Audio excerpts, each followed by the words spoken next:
इस वीडियो में हम उन कारकों को देखेंगे जो ध्वनि की गति को प्रभावित करते हैं और इसे कैसे मापें। हम ध्वनि तरंगों को दूसरे वीडियो में अधिक विस्तार से देखेंगे। ध्वनि हवा में लगभग 340 मीटर प्रति सेकंड की गति से चलती है, समुद्र तल पर 20 डिग्री सेल्सियस पर। यह हमें क्या बताता है? तापमान और हवा का दबाव उस गति को प्रभावित करता है जिससे ध्वनि हवा में यात्रा कर सकती है, और यह गति अलग अलग माध्यमों के लिए फिर से बदल जाती है।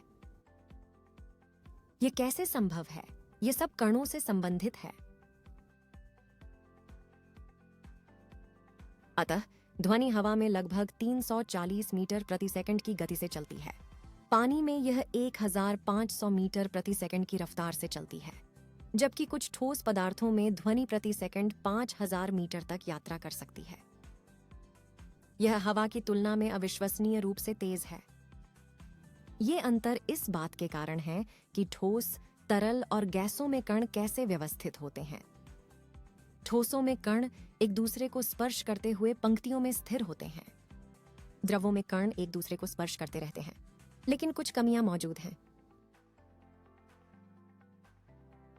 और गैसों में कण बहुत दूर होते हैं, कभी-कभी एक दूसरे से टकराते हैं।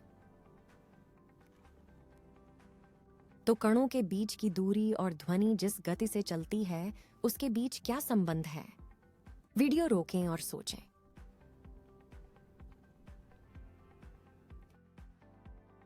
कण जितने करीब होते हैं, ध्वनि उतनी ही तेजी से यात्रा करने में सक्षम होती है।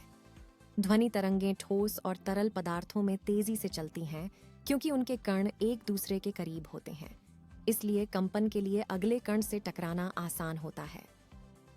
इसे कहने का दूसरा तरीका, कण जितने अधिक सघनता से व्यवस्थित होते हैं, ध्वनि उतनी ही तेज गति से चलती है। तो अब हम इस विचार को इस बात से जोड़ सकते हैं कि तापमान हवा में ध्वनि की गति को कैसे प्रभावित करता है। जब तापमान बढ़ता है तो कणों की गतिज ऊर्जा भी बढ़ जाती है। गैस में कण उच्च तापमान पर अधिक बार टकराते हैं। कंपनों को पार करना। इसलिए जैसे जैसे गैस का तापमान बढ़ेगा, ध्वनि तेज गति से यात्रा करेगी। लेकिन वायुदाब के बारे में क्या?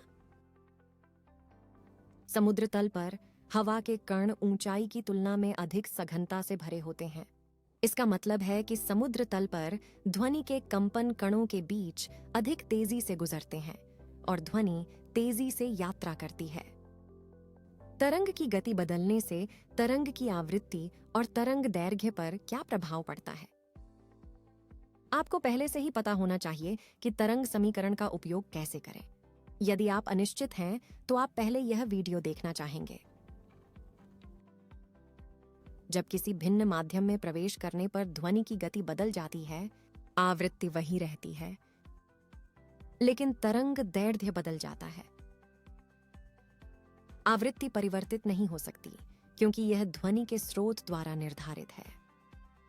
इसलिए जैसे जैसे गति बढ़ती है, तरंग दैर्घ्य बढ़ता है। जैसे जैसे गति घटती है, तरंग दैर्घ्य भी कम हो जाता है। उदाहरण के लिए, जैसे जैसे ध्वनि हवा से पानी की ओर बढ़ती है, उसकी गति तेज हो जाती है। क्योंकि हवा की तुलना में पानी में कण एक दूसरे के अधिक करीब होते हैं। जैसे जैसे ध्वनि तरंग की गति बढ़ती है, वैसे वैसे तरंग दैर्घ्य भी बढ़ता है। क्या आप ध्वनि की गति मापने के लिए कोई आसान प्रयोग सोच सकते हैं? वीडियो रोकें और सोचें। एक विकल्प यह है कि किसी को स्टॉप वॉच के साथ ठीक 400 मीटर दूर खड़ा किया जाए। सुनिश्चित करें कि आप एक दूसरे को स्पष्ट रूप से देख सकें। जब आप दोनों तैयार हों, तो अपनी सहजन की छड़ी से ढोल को जोर से बजाएं। जब आपका साथी आपको ड्रम बजाते हुए देखता है, तो वह घड़ी शुरू कर देता है और आवाज सुनते ही उसे रोक देते हैं। इस प्रयोग को कई बार दोहराएं, फिर सभी रीडिंग का औसत लें। अब हम समीकरण गति समय के साथ दूरी के बराबर होती है का उपयोग करके गति की गणना कर सकते हैं। तो गति 400 मीटर को एक बिंदु 2 से विभाजित करने के बराबर होती है। प्रति सेकंड 333 मीटर की गति दे रहा है। प्रति सेकंड 340 मीटर के काफी करीब, लेकिन बिल्कुल समान नहीं। आपके ऐसा क्यों लगता है? वीडियो रोकें और कुछ संभावित कारणों पर विचार करें। शायद यह 20 डिग्री सेल्सियस से अधिक ठंडा है, या हो सकता है कि हम समुद्र तल से अधिक ऊंचाई पर हों, या शायद यह एक मानवीय त्रुटि है कि स्टॉपवॉच टाइमर की प्रतिक्रियाओं में थोड़ी देरी हुई। तो हमने देखा है कि ठोस, तरल और गैसों के बीच ध्वनि तरंगों की गति अलग अलग होती है, क्योंकि कंपन के बीच से गुजरने के लिए अणु कितने करीब या दूर होते हैं। वायुमंडलीय दबाव और तापमान भी गति को प्रभावित करते हैं। कृपया हमारे वीडियो को लाइक करें और अपने दोस्तों के साथ साझा करें। यदि आपके पास कोई प्रश्न है जिसके लिए आप सहायता चाहते हैं, तो बस नीचे टिप्पणी करें।